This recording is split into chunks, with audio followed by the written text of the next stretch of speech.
It's the world that I hope you fell in love with in the first one, but it's being explored in a much more intense way because there's no safety net in the second one. The world expands, there's bigger set pieces. It's really an exhilarating experience watching it. It's extraordinary to be such a fine actor and then to also be an extraordinarily gifted director. This is a thank you note to the audience that came out on the first one.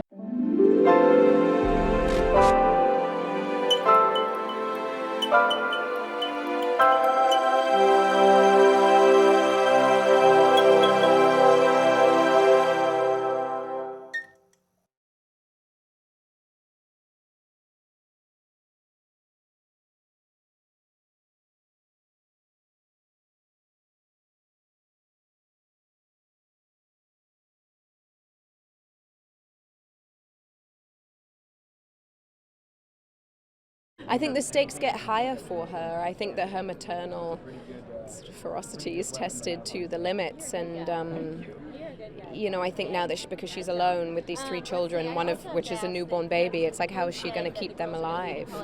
Now that she has no home, she has no partner, where does she go? What does she do? So it's really exciting for me to play her in this new dimension. It's the world that I hope you fell in love with in the first one, but it's being explored in a much more intense way because there's no safety net in the second one. There's no farm, there's no father to take care of anybody, spoiler alert.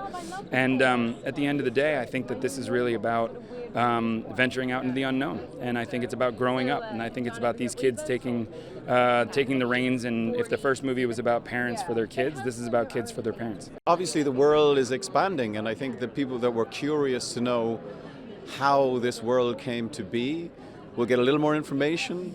They will be teased a little bit more about how this, because it's kind of expanding outwards like that rather than starting big and going small, which is very elegant, So yeah, there will be more revealed.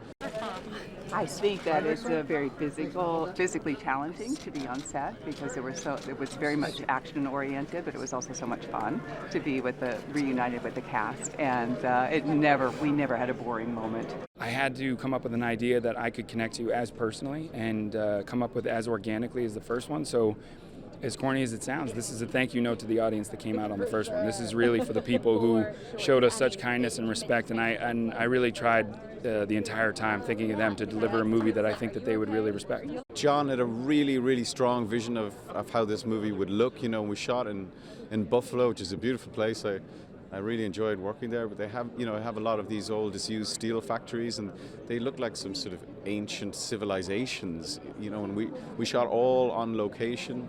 And they sort of become a part of my world, my character's world. But it still has that kind of sort of weirdly bucolic atmosphere that the first movie did, in that this would be a beautiful world if it wasn't for these creatures. Some scenes are really harrowing to shoot and kind of painful, and then others are very technical, because you're dealing with the reveals and those horror moments where the creature comes and it all has to time out with the camera. And I think John really knew when to choreograph stuff and when to just step back and let the actors play. It left you, sort of free of changing the lines however, it suits you. It's sort of like sets the stage of, the environment. I felt a great deal of affinity for the character. I mean, essentially, you meet a character who's in a state of grief. And he goes in this wonderful, actors always talk about that journey, but in this case I think he goes in an actual journey and an emotional journey, and that's very satisfying to play for me. I'm interested in complex, conflicted human beings because I think most of us are complex, conflicted human beings. We really needed this when this world expands. How did other people fare in this climate? And so you find out, through Cillian's character and Jaimin Hansu, and we're just so fortunate to have worked with those actors because, we needed someone of Cillian's sort of ability and dexterity as an actor, to come in and just knock it out of the park, and he's incredible in the movie and a sweetheart, so it was wonderful to invite him and Jaimin into the family. I'm so lucky to be a part of a cast like this, let alone helm a cast like this, and from Jaimin Hansu I've been a fan of forever. But in particular for me, Cillian Murphy, I've been the biggest fan of his for as long as I can remember.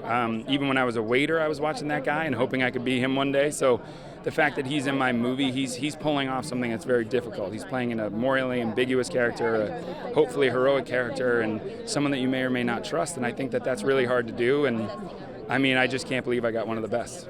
Oh, I think that Killian and I work really well together. I think we have a lot of our process when acting seems very similar, and he's a very down-to-earth person. And it was, we also had a lot of common hobbies in real life, so it was really fun, and we could work a scene together really quickly. Diamond. It's extraordinary to be such a fine actor, and then to also be an extraordinarily gifted director. And that's not something you can learn. You know, you can learn the mechanics of directing, you can learn your way around a film set, you can learn the sort of vernacular of it, but to actually know how to tell a story, that's something innate. And he has that. And he's also a beautiful human being and a very generous person, himself and Emily both.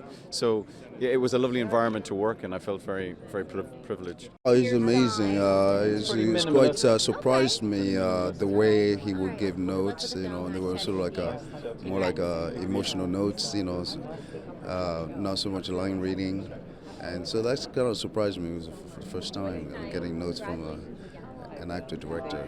I think ultimately I don't think this is a sort of superficial scare fest. That's not what this is, and I don't even count it as a horror film, really. So I think people identify with the deeper metaphors of it, themes of family, of parenthood, of community, and I think that's what people cling to. That's why people wanted to watch it again and again.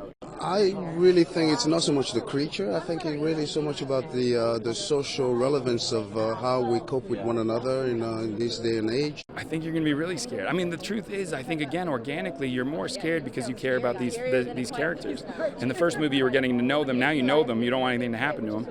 The sound's much more intense because you know the rules of sound. And so it's almost like my point was to make the audience part of the movie.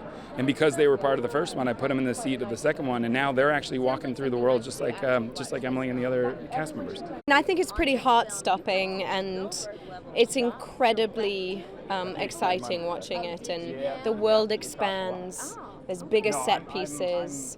It's really an exhilarating experience watching it. The sound in itself is a character in this film, and so that's why it's great to see on the big screen.